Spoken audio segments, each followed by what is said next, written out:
Hoje no Cartório Contemporâneo, entrevistamos o professor Tarcílio Dias sobre o combate ao assédio moral e sexual no trabalho. O doutor André Gomes fala sobre os cartórios de protestos.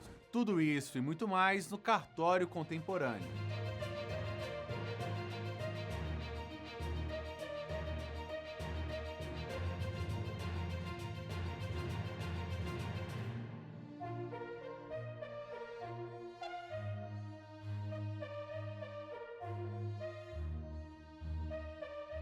Hoje o Cartório Contemporâneo tem a honra de receber um convidado muito especial, o Dr. André Gomes Neto, tabelião de protesto e presidente do Instituto de Protesto de Títulos do Brasil, para falar sobre o cartório de protesto, que é um dos serviços mais estratégicos do sistema extrajudicial, especialmente no contexto da desjudicialização e da inclusão financeira.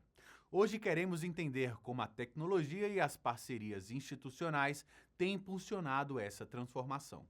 Bem, primeiramente, muito obrigado, Duda, pelo convite. Fico muito honrado por estar aqui com vocês e, de alguma maneira, dar conta, né, desses contornos de tanta utilidade que o protesto tem agregado à vida das empresas, das pessoas físicas, do governo. Enfim, ele é um instrumento muito virtuoso. Doutor André, o serviço de protesto de títulos tem passado por transformações importantes nos últimos anos. Na sua visão, como essa especialidade evoluiu diante da revolução digital, que vem moldando a forma como a sociedade se relaciona com o crédito e com os serviços públicos? Nós podemos dizer, sem medo de errar, que o protesto foi, dentre todas as especialidades notariais e de registro, a primeira que verdadeiramente ganhou o status de uma atividade 100% digitalizada. Esse processo começa já na Lei 9492 de 97, permitindo que as meras indicações das duplicatas pudessem ser levadas a protesto, e se intensifica esse processo de eletronização com a Lei Federal 13.775 de 2018, a chamada Lei das Duplicatas Eletrônicas. Nesta lei, o protesto realmente ganha um papel crucial na centralização eletrônica do sistema financeiro, a gente pode dizer assim, porque foi criada uma Central Nacional de Serviços Eletrônicos Compartilhados dos tabeliões de protesto do Brasil, lá no artigo 41A da Lei 9492 de 97.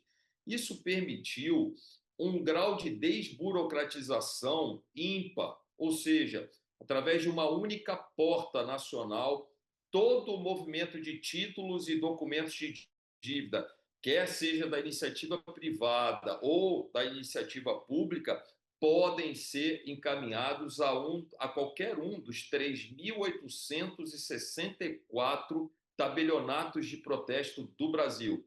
Tudo digital, desmaterializado, sem necessidade de idas e vindas, fisicamente falando, aos cartórios. Isso trouxe para a população um ganho incrível de eficiência, notadamente. Então, nós podemos dizer que o protesto ganha esse status de realmente um instrumento ágil, um instrumento eletrônico e também, a partir de 2019, um instrumento desonerado. Aqui um outro ponto de grande virtude. O Conselho Nacional de Justiça estabeleceu que, para o credor, ele pode apresentar seus títulos e documentos de dívida sem a necessidade do recolhimento prévio de emolumentos ou acréscimos legais. Ou seja, aquele credor que, de alguma forma, já tomou o famoso calote, ele não precisa, como se diz coloquialmente, colocar um dinheiro bom para tentar recuperar um dinheiro ruim. Ele pode se utilizar das ferramentas do protesto sem nenhuma oneração. Quem vai pagar por esses emolumentos, por esse custo cartorário, é o devedor, que deu causa a esta dívida. A desjudicialização tem sido um verdadeiro divisor de águas para o sistema de justiça brasileiro, e os cartórios têm desempenhado um papel fundamental nesse movimento. Como o IEPTB e os cartórios de protesto vêm contribuindo na prática para reduzir a sobrecarga do judiciário e oferecer soluções mais rápidas e seguras à população? Duda, a sua pergunta, primeiramente, ela tem que ser respondida levando-se em conta o nosso arcabouço constitucional, o arcabouço dos serviços notariais e de registro. O constituinte originário, ele foi muito inteligente porque delegou a particulares recrutados mediante um dificílimo concurso público a se incumbirem dessas atribuições que são tidas pelo Conselho Nacional de Justiça como serviços públicos essenciais. E aqui o caráter privado é a diferença que faz toda a diferença. Por quê? Diferentemente da administração pública típica, que tem as amarras naturais da lei de licitações para contratação de pessoal, de equipamentos materiais, de informática, ou seja, tudo aquilo que é necessário a título de investimento, a administração pública típica tem um regramento muito ortodoxo. Já os notários registradores podem prestar esse serviço como um empresário, ou seja, podendo trazer investimentos cruciais, eu diria, utilizando-se tecnologia de ponta. Graças a esse modelo tão exitoso, esse modelo constitucional, o sistema notarial de registro tem dado uma grande contribuição para o país. Vejam, por exemplo, um simples divórcio judicial sem litígio, ele gira em torno de 2 anos para uma resolução. Um cartório de notas não vai ultrapassar 2 semanas. Assim, da mesma forma, com os inventários extrajudiciais, com a uso capião extrajudicial e com o protesto não foi diferente. O protesto hoje, eu diria, ele está no cerne da política judiciária nacional estabelecida tanto pelo Supremo Tribunal Federal como pelo Conselho Nacional de Justiça. No nosso país, uma cobrança de uma dívida simples na justiça gira em torno de 4,9 anos, praticamente 5 anos. Isso é muito ruim para o ambiente de negócios no Brasil. O Brasil tem ostentado uma posição muito ruim no relatório intitulado Doing Business do Banco Mundial, né? Fazendo negócios. Esse é um relatório que aponta com muita cuidado como é um ambiente jurídico em cada um dos países que são atendidos e englobados pela ação do Banco Mundial, notadamente no que concerne à recuperação de crédito na via judicial, caso esse credor sofra o que se chama no mercado de default, ou seja, ele, de alguma maneira, tem um inadimplemento de um crédito seu. Então, o que ele faz? E aí o Brasil realmente tem ostentado uma posição muito ruim. Qual a boa novidade para isso? O protesto numa dívida simples, notadamente as duplicatas eletrônicas, que são responsáveis por praticamente 85% do movimento de títulos privados que são levados aos cartórios de protesto anualmente, com cerca aí de 16 milhões e meio de duplicatas ano apresentadas em todos os tabelionatos de protesto do país, tem-se um índice de recuperação de cerca de 56%, um índice altíssimo. E quando a gente pensa, isso na escala de 3 dias úteis, quando a gente leva, já considerando o título, quando acontece de ser protestado, em 1 ano, esse índice de pagamento dessa dívida que foi levada ao cartório de protesto chega até 78%. É um score inacreditável, né? Então, o protesto ele traz uma eficiência imensa. O protesto é feito com fé pública. O tabelião de protesto é como que um juiz extrajudicial. Por que isso? Porque ele é uma figura dotada de isenção e equidistância entre as partes, entre o credor e o devedor. O tabelião de protesto não é nem por um nem por outro. Ele é esse fiscal da lei que vai avaliar se aquele título formalmente pode ser protestado, pode ser cobrado, se há algum defeito, se ele é ou não é territorialmente competente para a lavratura daquele protesto.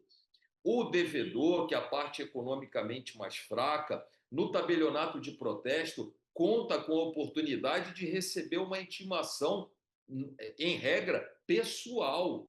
Está lá no artigo 14 da Lei Federal 9492 de 97. E isso faz toda a diferença.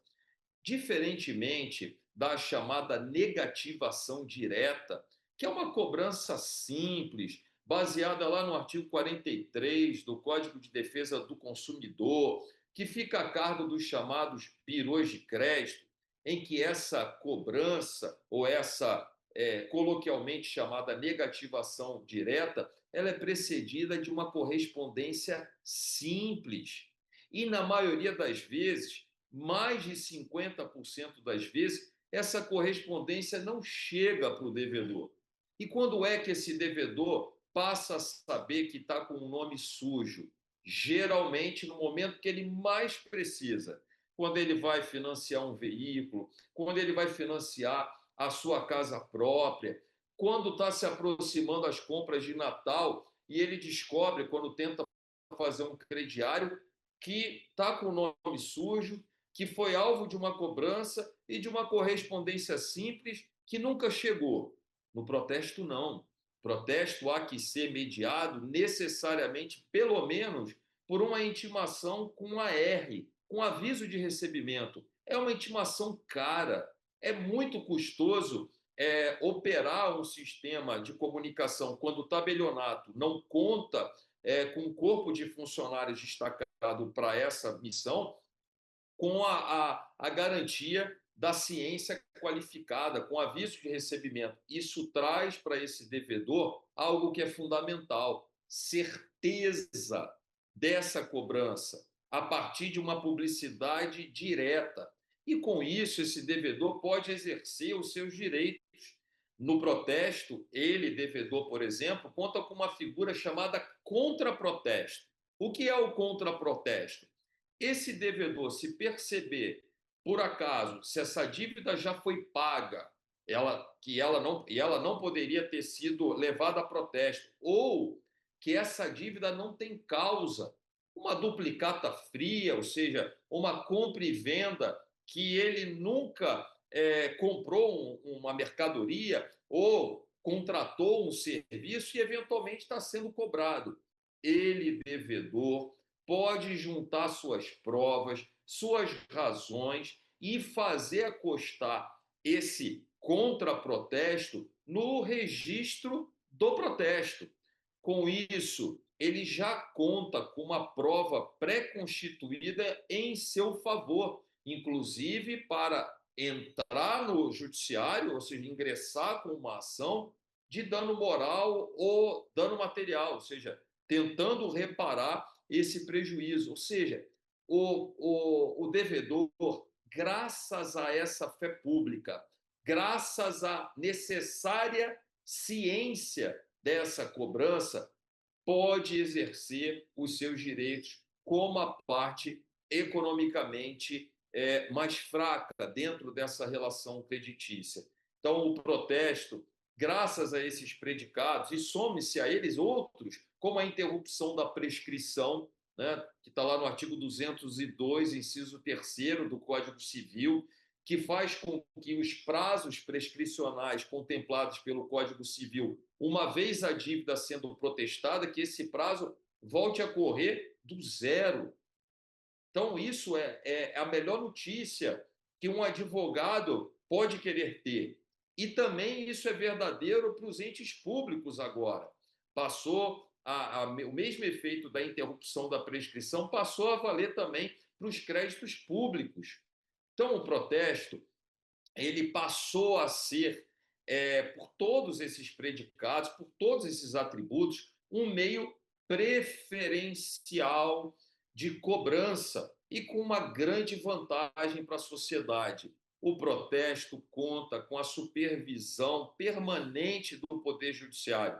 E aqui nós estamos falando da Corregedoria Nacional de Justiça e das 27 Corregedorias Gerais da Justiça dos estados e do Distrito Federal. A gente pode falar, sem medo de errar, que para cada registro de protesto se tem um juiz como seu curador no exercício de uma corregedoria permanente sobre este registro e também um membro do Ministério Público, porque qualquer dúvida que esse tabelião possa se deparar quanto à formalidade, à acuidade dessa dívida ou à suspeita de uma fraude, ele pode suscitar uma dúvida, como está lá prescrito no artigo 18 da Lei Federal 9492 de 97. E essa dúvida há de ser dirimida por um juiz de direito e com a intervenção de um membro do Ministério Público, que é o fiscal da sociedade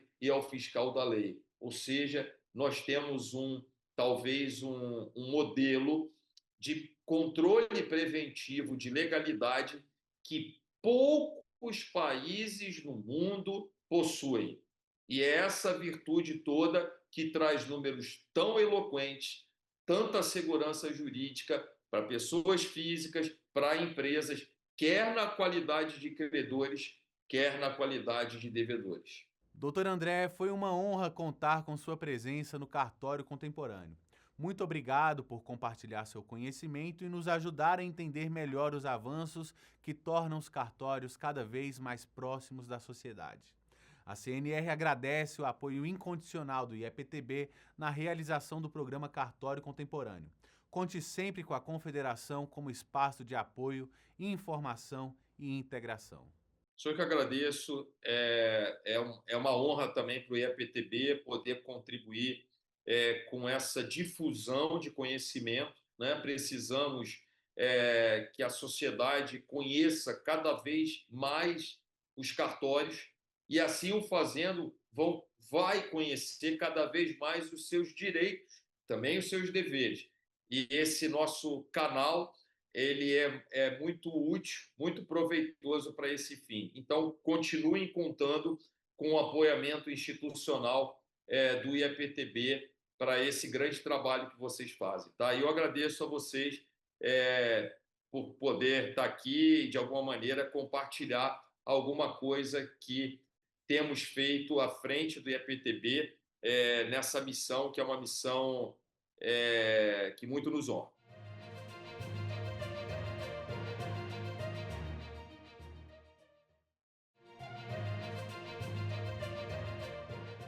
Olá, seja muito bem-vindo ao Cartório Contemporâneo, o nosso espaço de conversa com grandes nomes do direito sobre a atividade notarial e registral, os desafios e transformações no mundo do trabalho.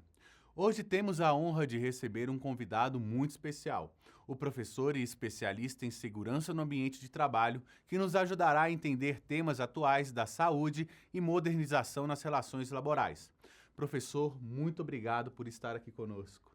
Na prática, qual é o papel da CIPA na prevenção e no enfrentamento de situações de assédio no ambiente de trabalho? A CIPA, quando ela toma conhecimento de um fato, de um caso desse, ela leva para a direção da empresa, né?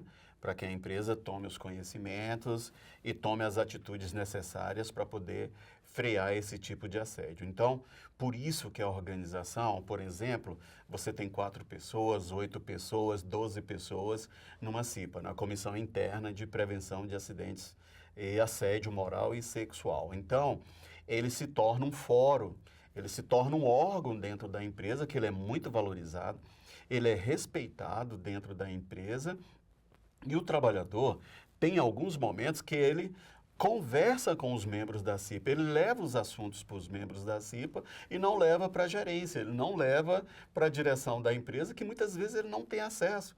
ou ele se sente constrangido de levar um assunto desse. E muitas vezes, quando ele chega para um membro da CIPA, ele tem confiança, porque é trabalhador igual a ele, faz parte da organização da empresa, tem o mesmo cargo junto com aquele trabalhador. Então, ele se sente bem em poder contar para aquele trabalhador que realmente ele está sofrendo e que aquela pessoa tome as atitudes necessárias e leve para a direção da empresa para que tome as providências para que aqueles fatos não aconteçam mais dentro da organização. Que políticas internas e medidas de gestão podem ser adotadas para prevenir o assédio e como essas iniciativas devem ser comunicadas de forma eficaz aos colaboradores e líderes? Bem, as empresas elas precisam fazer as campanhas de esclarecimentos, né? Eu não posso punir ninguém, fazer com que as pessoas sejam punidas, sem antes informar para os trabalhadores que a partir daquela data, daquele momento, a empresa colocou como prática, como cultura dentro da sua organização, que ela não mais tolerar hipótese nenhuma que seus trabalhadores sofram assédio moral ou sofram assédio sexual dentro da organização. Dado esse fato, geralmente a empresa ela convida um profissional, né, para que esse profissional venha dar esclarecimento, um especialista nesses fatos, né? Hoje muitas empresas estão criando os programas de compliance. Então, um advogado, um contador, um especialista em RH, que ele vem dentro da empresa e ele vai dizer passo a passo como que será dali por diante essa política que a empresa está adotando. Segundo, campanhas de esclarecimentos. Lá no quadro de avisos, né, você faz cartazes, hoje você pode fazer isso dentro da própria empresa, mostrando para todo mundo, cria um canal de denúncia do trabalhador sem precisar se identificar diretamente com a direção da instituição, que qualquer trabalhador que se sinta nessa condição possa fazer essa denúncia e os fatos que são levados ali a sério, né, por parte da direção da empresa, seja realmente resolvido e dado os esclarecimentos corretos para aquela pessoa. Outra coisa também, a empresa, a direção da empresa, ele já pode começar a observar. Um trabalhador, quando ele começar a apresentar vários atestados médicos com o mesmo CID, que de depressão, estresse extremo, alguma coisa está errado ali naquele ambiente de trabalho, né? Você tem uma empresa com todas as instalações dentro do melhor nível possível, né? Você oferece um bom programa de qualidade de vida para aquele trabalhador e mesmo assim você está vendo que está acontecendo alguns fatos que não são boas condutas que podem interferir no ambiente de trabalho. Então, isso é interessante, isso é importante para que a empresa tome as atitudes necessárias e coíba todas essas práticas dentro da organização. Porque, realmente, no dia de hoje, você ainda está sofrendo essas situações fora do contexto. Por que é tão essencial investir em treinamento e conscientização sobre assédio moral e sexual para todos os níveis da organização? Que pontos não podem faltar nesses programas de capacitação? Uma situação, eu tenho lido nas reportagens, muita gente hoje, quando era criança, foram assediadas. Só que eles não sabiam o que era o tipo de assédio. Que tem vários tipos de assédio, não é só o assédio direto que a pessoa sofre. Então, tem hora que o trabalhador nesse ambiente de trabalho, ele é assediado pela sua boa prática, ele é assediado pela sua capacidade de trabalho, né? Por você ser um excelente profissional, você dá os resultados que a empresa está pedindo. Então, você não imagina que isso vai acontecer dentro de uma organização.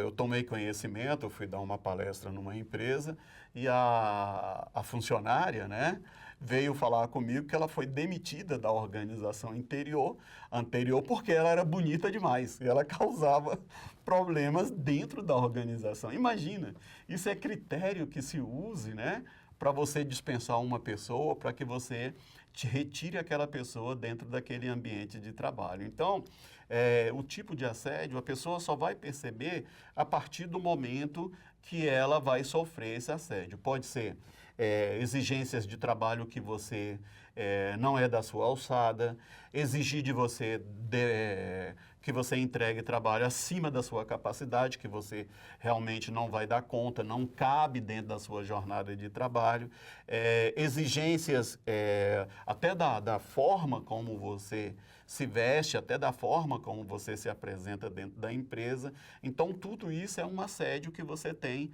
dentro desse ambiente de trabalho. E hoje, com os canais de denúncia, esses assédios estão aparecendo, que antes também não aparecia, ele era velado, né? Se você divulgar, você será demitido. Esse trabalhador precisava do emprego, ele tinha um bom salário naquela organização, ele estava comprometido com a dívida que ele já tinha, então ele preferia ficar ali, ele preferia se calar para não denunciar, e ele sofria as consequências por causa daquele assédio ali naquele ambiente de trabalho. O programa Emprega Mais Mulheres, previsto na Lei 14.457 de 2022, foi um dos destaques dessa atualização. O que exatamente ele promove e de que forma pode beneficiar tanto empresas quanto trabalhadores? Bem, o programa, ele foi muito bom, ele é excelente. Ele traz a qualificação, você vê que é uma política pública de excelente qualidade para ser colocada em prática. Tem os programas de treinamentos aqui mesmo no Distrito Federal, né? Você pode ver que tem vários programas voltados para a capacitação, para melhorar a empregabilidade das mulheres e até com possibilidade de crescimento e desenvolvimento profissional. Você pode ver que a mulher ela tem uma boa formação, uma excelente formação, ela é capacitada, mas na hora de assumir cargos de direção nas instituições, são os homens que assumem esses cargos. O salário da mulher é diferente do homem, né? Também porque, mesmo ela tendo a qualificação, mas mesmo assim o salário do homem é maior do que a mulher. Então, esses programas, essas políticas públicas que melhorem esse desenvolvimento, esse crescimento e essa paridade entre o homem e a mulher no mercado de trabalho, até porque o trabalho é igual, a função são igual, o desempenho que você tem ali dentro daquele ambiente de trabalho também é igual. E, infelizmente, algumas organizações, algumas mulheres anteriormente deixavam até para ser mãe, né, com um período maior da idade dela, justamente para não perder a carreira que ela tinha dentro daquela organização. E, infelizmente, você tinha nos ambientes de trabalho algumas mulheres que tinham filhos, que cumpria toda a jornada, toda a sua licença maternidade, quando voltava, ela perdia o seu posto de trabalho. Então, hoje, você vai levar em consideração o que? A capacidade, né? O desempenho da pessoa para exercer aquela atividade e o retorno que aquela pessoa tem condições para devolver para a empresa que a contratou. E hoje você já vê isso, né? Não precisa nem você fazer pesquisa, você de manhã cedo, você dá uma olhada no metrô, nas paradas de ônibus, né? O maior número de pessoas que se dirigem ao trabalho são as mulheres. Só que esse número precisa refletir na qualificação e precisa refletir também nos cargos de direção das organizações, das empresas. E o critério não é ser homem, não é ser mulher. O critério é a qualidade e a capacidade que essas pessoas têm para exercer suas funções dentro das empresas. Foi um privilégio ouvir tantas informações e reflexões importantes sobre esse tema que muitas vezes passa despercebido nos bastidores do trabalho. Muito obrigado pela sua participação. Eu que agradeço mais uma vez, né, o convite de vocês. Estamos à disposição. Agradecemos sua companhia e o interesse em conhecer melhor como funciona esse universo que garante segurança jurídica a cada passo da nossa vida civil. Continue conosco, compartilhe esse conteúdo e volte sempre. Eu sou Eduardo Meirelles e este é o Cartório Contemporâneo. Informação de qualidade para quem acredita que cidadania também se escreve com responsabilidade.